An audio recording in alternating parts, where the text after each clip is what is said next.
राधे राधे गुरुजी। जी आपके चरणों में कोटि कोटि प्रणाम मेरा। जी जी, खुश रहिए। 3 साल पहले आपसे गुरु इच्छा ली थी मैंने गुरुजी। जब से मुझे पूजा पाठ करना कुछ भी नहीं आता गुरुजी, कुछ भी नहीं जानती हूँ मैं।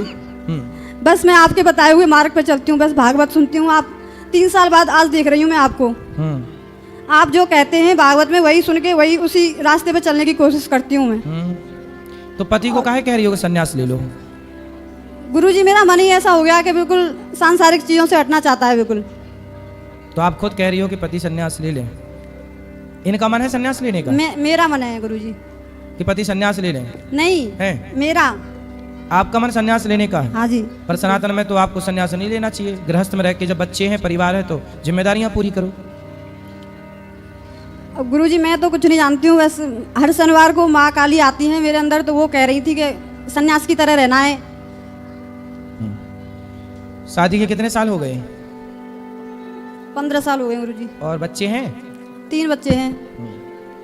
तो काली माता काहे आती हैं आपके पास? मुझे नहीं पता गुरुजी। तो आके क्या कहती हैं? बस मेरा मन है जो भक्ति में जा रहा है ज्यादा, बस उनके आने से। भक्ति क्या है? क्या है भक्ति आपके हिसाब से? भक्ति क्या है बताओ। मैं कुछ नहीं जानती गुरुजी। मैं तो इतना जानती हूँ बस कि मैं जब से मैं अपने गुरुजी से जुड़ी हूँ तो मैं उनके तो बताए हुए मार्ग पे चल रही फिर हूँ। गुरु की आज्ञा का पालन करो। गुरु की आज्ञा ये है कि आपके पति ही, आप स्त्री का धर्म है पति की सेवा करना, पति के साथ रहना, बच्चों को पढ़ाओ लिखाओ, योग्य बनाओ, राष्ट्र के लिए अपने बच्चों को समर्पित करो जी। एक अच्छी माँ बनो। जीजाबाई ने शिवाजी को तैयार कर दिया। आप ठीक है, पति पत्नी दोनों ब्रह्मचारी बन के रहो। तो गुरुजी मैं ठाकुर जी की सेवा में हूँ 5-6 साल से। हाँ रहो। तो मुझे अब ये 2 रास्ते मुझे ऐसे लगते हैं कि मैं दोनों पे ही चलना चाहती हूँ। मुझे माँ काली भी बहुत अच्छी लगती हैं और मुझे ठाकुर जी, मेरे राधा रमण दोनों की सेवा में हूँ मैं 4-5 साल से। तो काली जी कोई अलग छोड़ी है? माँ भगवती ही तो हैं। वो आपकी कृपा से ही हुआ है गुरुजी ये सब कुछ। तो हमने कब काली जी भेज दी आपकी तरफ? आपने, मुझे नहीं पता गुरुजी, लेकिन आप जो मार्गदर्शन देते हो मैं उस पर चलती हूँ बस। हमारी तो काली जी से कोई बात भी नहीं हुई। कोई बात नहीं, आप काली मैया से बोलना कि माँ हमें भक्ति दो, हमें आप प्रेम दीजिए। भगवान के चरणों में प्रेम हमारा हो, भक्ति हमारी हो। वही दे रही है वो बस मुझे। बस इतना आप करो और अपने पति के साथ रहो। अपने मैं पति को छोड़ना नहीं चाह रही, ना बच्चों को छोड़ना चाह रही, वैसे एक सन्यासी की तरह रहना चाह रही हूँ मैं। सन्यासी की तरह क्या है? देखो, पराये पुरुष को ना देखने वाली हर नारी सन्यासी की तरह ही रह रही है गृहस्थ में। पराई नारी को ना देखने वाला पुरुष ही साधु है। जो अपने पति पत्नी में खुश है वो सब साधु ही है और वो सब ब्रह्मचारी हैं। पराई को देखना, पराये को देखना पाप है ना। पति पत्नी में साथ में रहना ये कोई पाप नहीं है और ये भक्ति में कोई बाधा भी नहीं है। इससे कोई भक्ति ना खंडित होती ना कोई दिक्कत जाती। पति पत्नी तो साथ में वो नहीं रहेंगे, कौन रहेगा? इसलिए पति पत्नी एक दूसरे का सहारा है और दोनों मिलकर भक्ति करो, दोनों मिलकर ईश्वर की। राधा कृष्ण अलग अलग थोड़ी रहते हैं। जब हमारे आराध्य साथ में है, गौरी शंकर अलग अलग थोड़ी रहते हैं। जब हमारे आराध्य साथ में है तो हम क्यों ना साथ में रहें? कुछ रिश्ते ऐसे होते हैं गुरुजी जहाँ पे जाना उचित नहीं होता। हाँ मत जाओ, परिवार में सब जगह मत जाओ। मैं ये नहीं कह रही कि मैं सभी जिम्मेदारियों से पीछा छुड़ाना चाह रही हूँ। मैं इनके साथ ही रहूंगी, बच्चों को भी रखूंगी, वो करूंगी, सेवा करूंगी जब तक मेरी जान है, जब तक जिंदा हूँ जब तक करूंगी मैं। लेकिन मेरी आपसे एक ही वो है विनती कि मेरे पति से ये कहते हैं कि मुझे ज्यादा कहीं घसीटा ना करें बस। तो कहाँ घसीटते हैं? कहीं भी जाएं तो मुझे साथ ना लेके जाएं, मुझे घर पे ही, मुझे भगवान जैसे वृंदावन आए तो आपको ना लेके आए? बस वृंदावन के लिए मैं कभी मना नहीं करती, धार्मिक जगहों पे जाने के लिए कहती हूँ। तो और कहाँ ले जाते हैं ये? कहीं भी किसी भी रिश्ते में जाने का मेरा कोई भी मन नहीं होता गुरुजी। देखो गृहस्थ में ना सबको लेके चलना पड़ता है। कल आप नहीं जाओगी किसी रिश्ते में, माना इनके भाई की भतीजी का ब्याह है, नहीं गई तो क्या कहेंगे? अरे देखो वो तो आई नहीं हमारे यहाँ ब्याह में। मुझे तो परिवार देखो, गृहस्थ में रह करके कर्तव्यों को भी पूरा करना है और भजन भी करना है।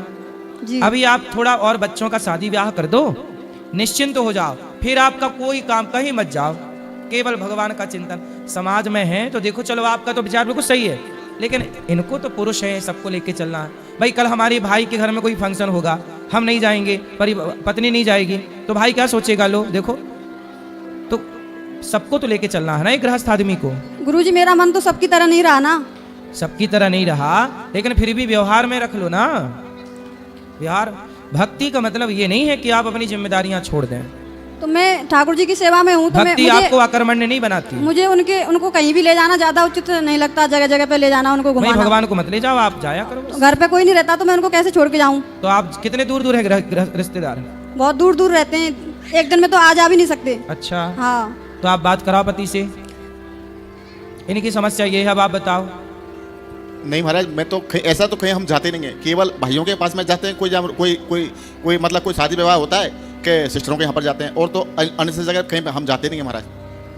ठीक है, ठीक है, पर उनका मन भगवान में अच्छा है, ये भी कोई बुरा नहीं है, भगवान में नहीं, मैं तो इनका हमेशा साथ देता हूँ। आप ये भगवान के प्रति इनका लगाव है, मेरा भी लगाव है, और मैं तो ये चाहता हूँ कि ये लगाव कम नहीं होना चाहिए, ऐसे ही बढ़ता रहना चाहिए। सही है। देखो, भक्ति अच्छी है, पर भक्ति के चक्कर में पति पत्नी का रिश्ता कमजोर ना हो, ये ध्यान रखिएगा। भक्ति कभी, भगवान ये थोड़ी कहते हैं कि तुम सब कमजोर कर लो, भगवान ये कहते हैं कि अपने जिम्मेदारियों को पूरा करते हुए मुझे बस याद करते रहो, इतने से भी आपका भला हो जाएगा। ठीक है, बाकी आप दोनों बहुत समझदार हैं, अपने हिसाब से समझिए, बात करा दीजिए इनसे। बोलिए बोलिए। गुरुजी, मैं आपको ना दंड प्रणाम करना चाहता हूँ, मुझे परमिशन है? हाँ। राधे राधे गुरुजी। जी जी प्रणाम, मेरा नाम आयुषी है। मेरा प्रश्न आपसे यह है खुश रहिए। कि जैसे काशी का कॉरिडोर बना है, वैसे क्या बांके बिहारी कॉरिडोर बनना चाहिए? आपकी इसमें क्या राय है? भगवान जाने इसमें हम क्या राय कहें, भगवान जैसा चाहे वैसा सबका भला हो, बस ये चाहते हैं। पर लेकिन आने वाले भक्तों को बहुत तकलीफ होती है, बस सही ढंग से बांके बिहारी के दर्शन नहीं हो पाते हैं, वृद्ध माताओं को बड़ी तकलीफ होती है, उनकी सांस फूलने लगती है, इस पर आप क्या कहना चाहते हैं? हमारे कहने और हमारे ना कहने से कुछ नहीं होता, होता वही है जो बिहारी जी चाहते हैं। तो बिहारी जी जैसा चाहेंगे वैसा वो खुद कराएंगे। जी धन्यवाद गुरुजी। गुरुजी, मेरी माता जी से जरा बात कर लीजिए। कराओ। गुरुजी श्रीमन नारायण। गुरुजी राधे राधे। जय श्रीमन नारायण। बोलो मैया। गुरुजी सब बच्चों पे कृपा करिए आप, बस इतना ही। खुश रहिए। हाँ ये राधे राधे गुरुजी जी। के चरणों में मेरा कोटि कोटि प्रणाम। बोलिए। मैं बादलकोट हरियाणा से ऋषभ।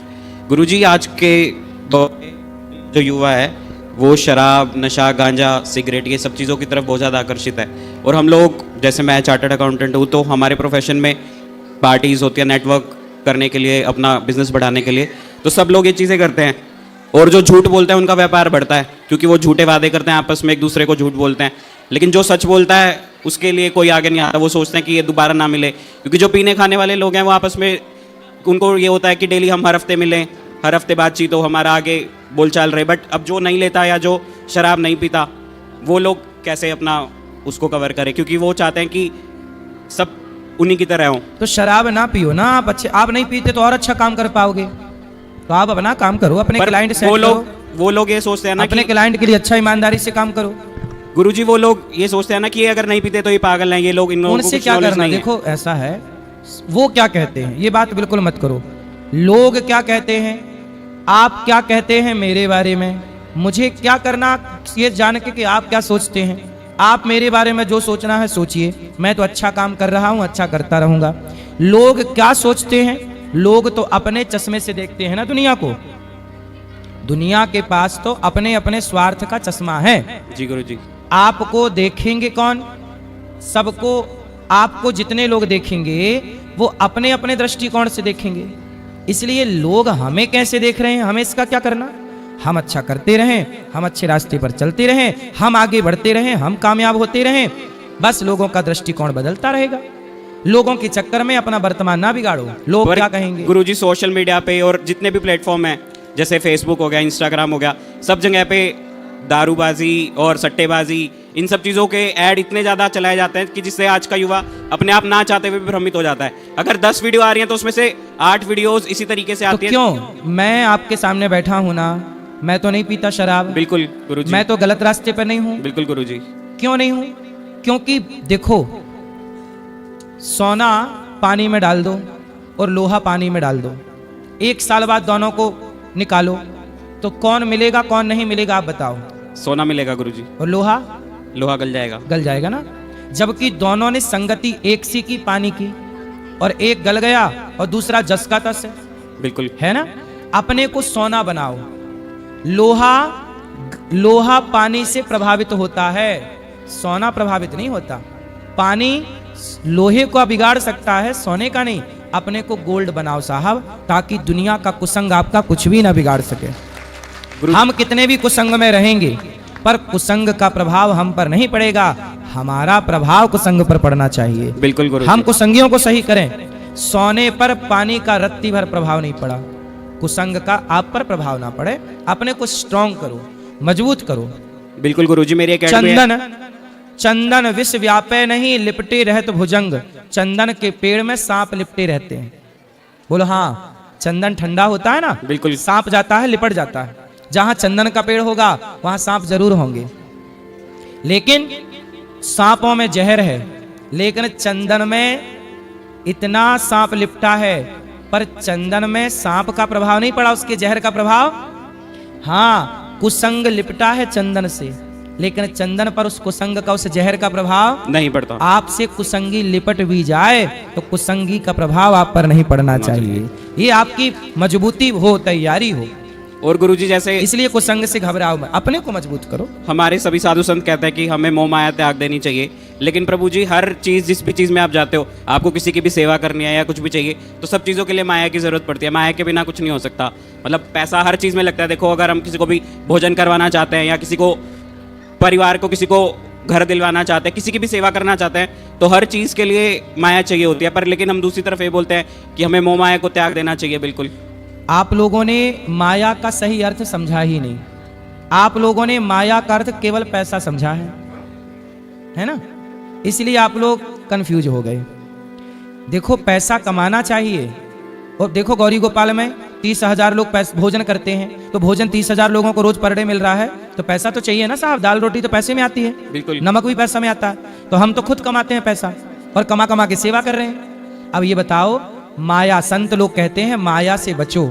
माया से बचो मतलब आप लोगों ने गलती की। हमारे देश के तमाम लोगों ने गलती क्या कर ली? संतों ने कहा कि माया से बचो, तो आप लोगों ने समझ लिया कि माया मतलब पैसा।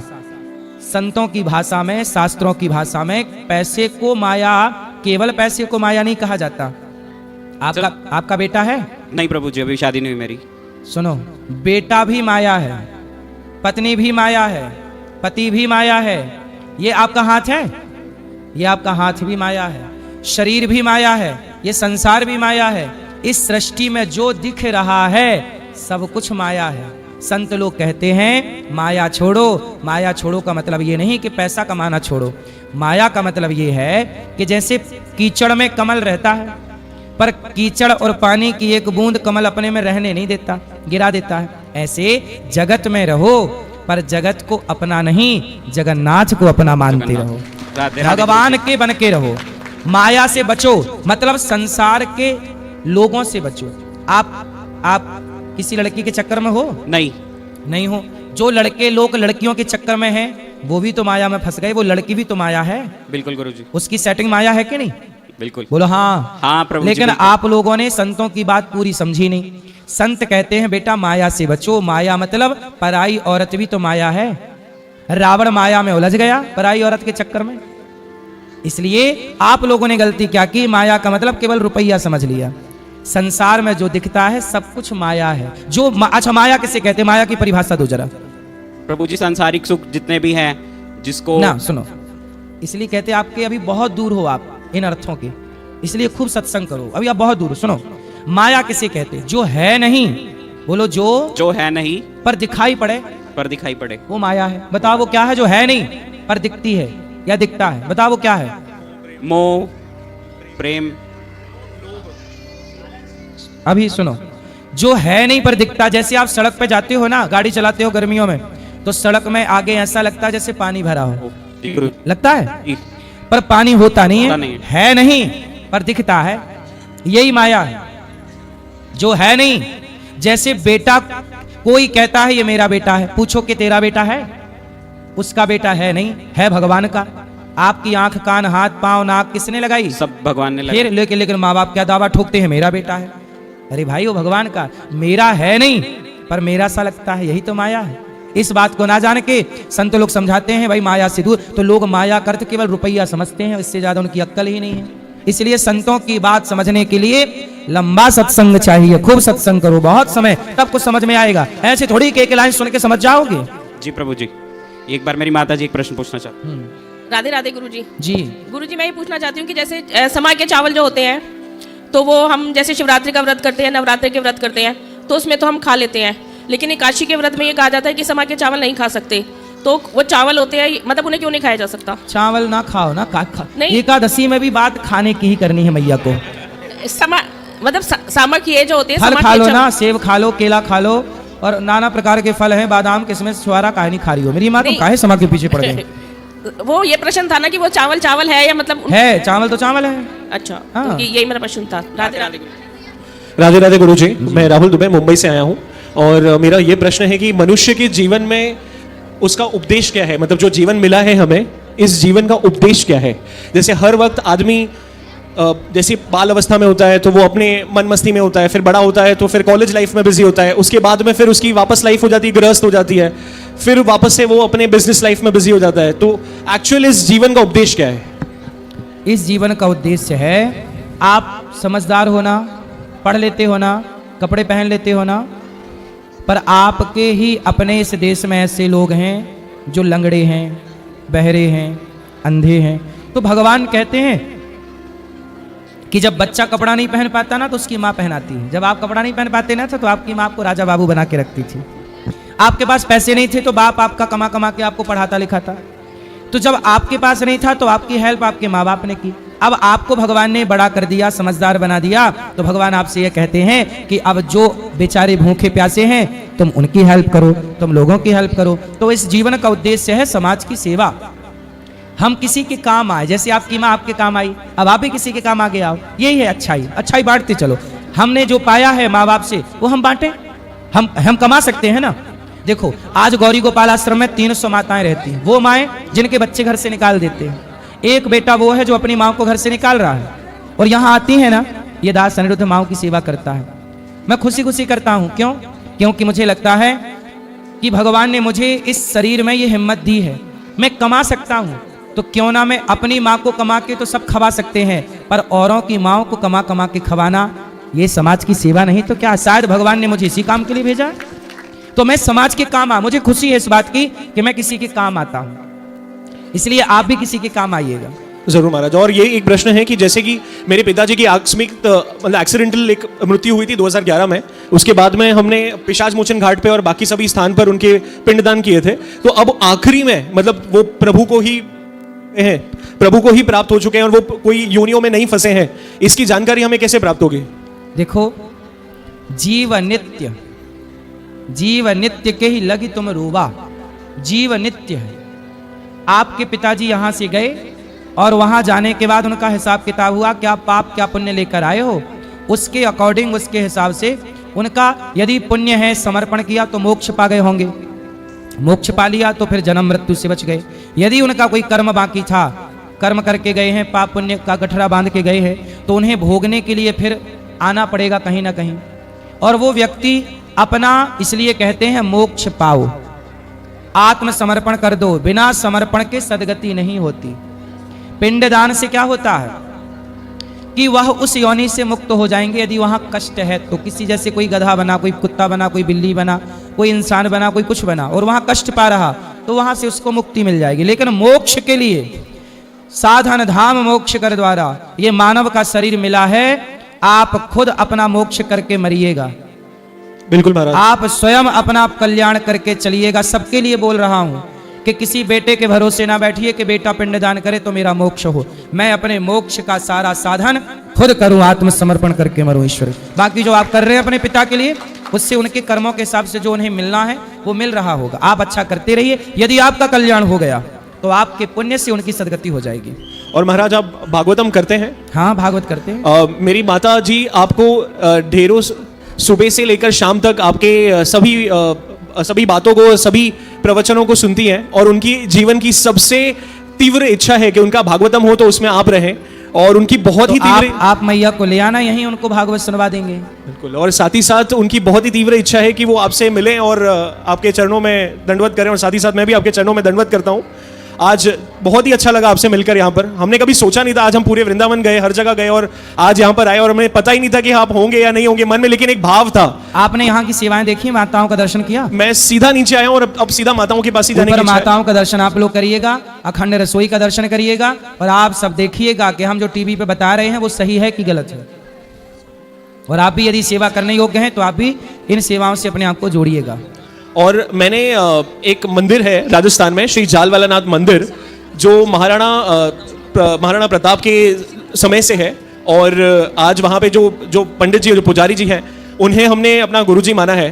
तो क्या हमें कोई गुरु दक्षिणा, कोई मतलब गुरु मंत्र उनसे लेना होगा, या फिर कि जैसे हमने उन्हें मान लिया है उसमें वो पूरा हो जाएगा? तो वो क्या करते हैं गुरुजी? वो वहाँ पे मंदिर में सेवा देते हैं, और जो भी दिक्कतें होती हैं, जो भी यात्रियों को दिक्कतें होती हैं, उन सभी दिक्कतों का निवारण करते हैं। वहाँ पे सेवा होती है हर शनिवार को। और तो आप मंत्र लेना चाहें ले लीजिएगा। ठीक है महाराज, खुश रहिए। राधे राधे। धन्यवाद गुरुजी। राधे राधे गुरुजी। जी गुरुजी, आपके श्री चरणों में नमन और बंदन। जी गुरुदेव, हम ओडिशा से आए हैं। आपके आशीर्वाद से और राधा रानी की कृपा से साल में 2 बार आते हैं गुरुदेव हम वृंदावन। गुरुजी, हम जो तीर्थ वगैरह आते हैं, जो भी हम घूमने आते हैं, तो कान्हा जी को हम मंदिर में कुछ दिनों के लिए सेवा के लिए दे देते हैं। सही है। घर में कोई नहीं रहता ना गुरुदेव, और जगन्नाथ जी भी है घर में, प्राण प्रतिष्ठा किए हुए हैं, तो उन्हें छोड़कर आते हैं। क्या वो हमें अपराध लगेगी गुरुदेव? नहीं, जब आप आते हैं तो घर पे कोई नहीं रहता? हाँ, ताला रहता है? ताला रहता है। कोई बात नहीं, जहाँ आप हो वहाँ से मानसिक पूजा करते रहो। मानसिक पूजा, घर की पूजा मानसिक कर लो। चलो बेटा, इस तरफ ले आना माइक। एक बात गुरुदेव, आप जो बोलते हो ना, जो सहने की बात कहते हो, जो पत्थर टूट गया, जो नहीं टूटा वो शंकर या कंकर बन गया, ऐसा कुछ बोलते हो, वो हमें बहुत अच्छी लगती है कथा में, वो एक बार बोल दीजिए गुरुदेव। जो पत्थर चोट खाकर टूट गया वो कंकड़ बन गया। हाँ। जो पत्थर चोट सह गया वो शंकर बन गया। बात कराओ बगल में। गुरुजी सुनो एक बात गुरुदेव, आप जो बोलते हो ना गुरुदेव कि जो भी हम कमाई का कुछ परसेंट या कुछ हिस्सा दान में देना चाहिए, क्योंकि हम जो भी खाते हैं वो किन्हीं किन्हीं पापों से जुड़ी हुई होकर आती है, तो हमें दोष लगती है, ऐसा कुछ बोलते हो। तो हम क्या करते हैं गुरुदेव, हमारे जो महीने की सैलरी आती है, तो पहले हम गौरी गोपाल आश्रम में माताओं की सेवा के लिए घर पर ही भेजा करते हैं टीवी पर। सही है, तो सही क्या वो हमें उसकी फल मिलेगा गुरुदेव? बिल्कुल मिलेगा। आप जहाँ से भी दान करते हैं वहीं से आपको हर महीने भेजा करते हैं, और बाद में हम हमारे यूज के लिए यूज करते हैं, जो हमारी निजी। ये बहुत अच्छा काम करते हैं आप। ठीक है गुरुदेव। राधे राधे गुरुदेव। किसी को खिलाकर खाना सबसे बड़ा पुण्य है। खुश गुरुदेव, वो रहिए। मेरी बेटी को थोड़ा राधे राधे। बोलो। राधे राधे गुरुजी। जी राधे राधे गुरुदेव। बोलो। राधे राधे गुरुजी। हाँ बेटा गुरुजी, मेरा प्रश्न ये था बोलो। कि दीपावली तो हम राम जी के आने की खुशी में मनाए थे, तो हम लक्ष्मी जी गणेश जी का पूजा क्यों करते हैं? क्योंकि दीपावली इसलिए मनाई नहीं जाती कि राम जी आए थे। दीपावली इसलिए मनाई जाती थी कि उस दिन लक्ष्मी नारायण भगवान का विवाह हुआ था। अच्छा, और गुरुजी जो नवरात्रि होती है वो तो दुर्गा माता के दिन होते हैं, तो उसमें रामलीला क्यों होता है? क्योंकि दुर्गा में ऐसा है ना कि दुर्गा रखने की परंपरा कब से स्टार्ट हुई। हमारा देश जब गुलाम था तो हमारे गुलाम देश में हम सनातनी कैसे इकट्ठे हों, तो इकट्ठा सनातनियों को करने के लिए गणेश जी और दुर्गा जी रखने की परंपरा बनाई गई कि इसी बहाने हम एक पंडाल में इकट्ठे होने लग जाएंगे और वहीं से क्रांति स्टार्ट होगी। तो गणेश जी रखना यह एक प्रकार की आज़ादी की क्रांति की शुरुआत थी, सबको संगठित करना। तो उस समय जोश भरने के लिए लोगों के अंदर रामलीला की जाने लग गई। नवरात्रियों में के 9 दिन हैं, चलो रामलीला, इसी बहाने धर्म को जिताकर अधर्म को हराना, अंग्रेजों को हराना है, ये सबके भीतर बीज बोना शुरू कर दिया हमारे पूर्वजों ने। तब जाके फिर क्रांति हुई और तब जाके अंग्रेज भागे हैं। तो ये दुर्गा जी रखना, गणेश जी रखना, ये हमारे आजादी का एक हिस्सा था। आपको पता है ये बात कि नहीं? हम पढ़ना कभी हिस्ट्री इसकी, गणेश जी क्यों रखे जाते हैं। तो गणेश जी रखने के पहले गणेश जी, अंग्रेज लोग ना सनातनियों को इकट्ठा नहीं होने देते थे, तो वह सनातनियों ने कहा यार हम लोग गणेश जी रखें, दुर्गा जी रखें, इसी बहाने इकट्ठे होंगे। अंग्रेज बोलेंगे क्यों इकट्ठे हो, बोलेंगे हमारा त्योहार चल रहा है। और वो इकट्ठे होके वहाँ मंत्रणा करते थे, आपसी चर्चाएं करते थे, प्लानिंग करते थे क्या करना है, कैसे करना है, वो सब प्लानिंग थी। उस जमाने में सोशल मीडिया था नहीं, कनेक्टिविटी थी नहीं, तो सब पांडालों में जा जाके सबको सूचित किया जाता था कि भाई सबको इस तारीख को, इस तिथि को क्रांति की बात करनी है और ये बोलना है। तो वो एक प्रकार का हमारा एक बहुत अच्छी प्लानिंग थी जो सफल हुई। इसलिए दुर्गा और गणेश जी की परंपरा फिर चल पड़ी, आज तक चली आ रही है। जी गुरु जी, राधे राधे। हाँ, इस तरफ ले आना माइक, ये भैया को दो, फिर यहाँ माइक, बैठो। राधे राधे गुरु जी, जी, जी, आपके श्री चरणों में मेरा सादर प्रणाम। जी गुरु जी, मैं एक प्रश्न पूछ रहा था कि मेरी मिसेज के अंदर काली माँ का एक स्वरूप आता है, तो एक दिन आई थी तो उन्होंने कहा था कि आप संन्यास ले लो, और उसके बाद में कहा था जैसे गुरुदेव बोलें वैसे आप करो। तो आपकी पत्नी बोली कि संन्यास ले लो? नहीं, उनके अंदर काली माँ का जो स्वरूप आया था। कहाँ पत्नी आपकी? ये मेरे पास में ही है महाराज।